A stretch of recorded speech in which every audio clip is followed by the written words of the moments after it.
ભગવાન જગન્નાથજીની 143મી રથયાત્રા નિમિત્તે ભગવાનના સન્મુખ 1143 કિલો ફ્રૂટનો સુંદર મનોરથ સજાવાયો હતો।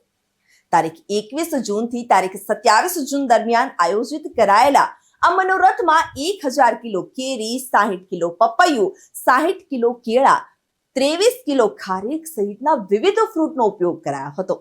રવિવારે સવારે 8 કલાક અને 30 મિનિટે આનંદ સરોવર સમીપ આવેલા ગણેશ આશ્રમ ખાતેથી ભગવાન જગન્નાથજીની જળયાત્રા નીકળશે, જે જળયાત્રા ગણેશ આશ્રમ થઈ સુભાષ ચોક, જૂનાગંજ બજાર, હિંગળા ચાચર, દીવટા થઈ બહુચર માતાજી મંદિરથી ભગવાન જગન્નાથના મંદિર ખાતે સંપન્ન બનશે।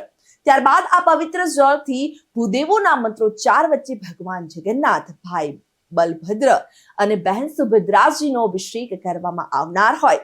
આ જળયાત્રાના ધાર્મિક પ્રસંગમાં પાટણ શહેરની ધર્મપ્રેમી જનતાને જોડાવા જગન્નાથ મંદિર ટ્રસ્ટના મેનેજિંગ ટ્રસ્ટી અને રથયાત્રા સમિતિ કન્વીનર પિયુષભાઈ આચાર્ય સહિત ટ્રસ્ટીગણ દ્વારા નિમંત્રણ પાઠવવામાં આવ્યું છે।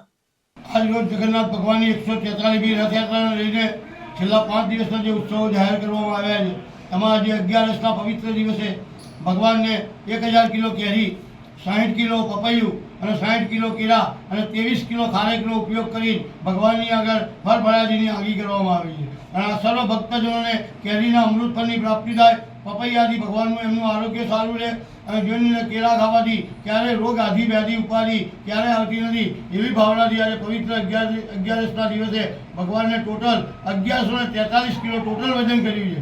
એનું કારણ એવું છે કે 143મી રથયાત્રા છે, એટલે 1143 કિલો વજન કરી ભગવાનને આજે શણગાર કરવામાં આવ્યો છે। તો સૌ ભક્તજનોએ પાટણની શહેરની જનતાએ દર્શનનો લાભ લેવા નમ્ર વિનંતી।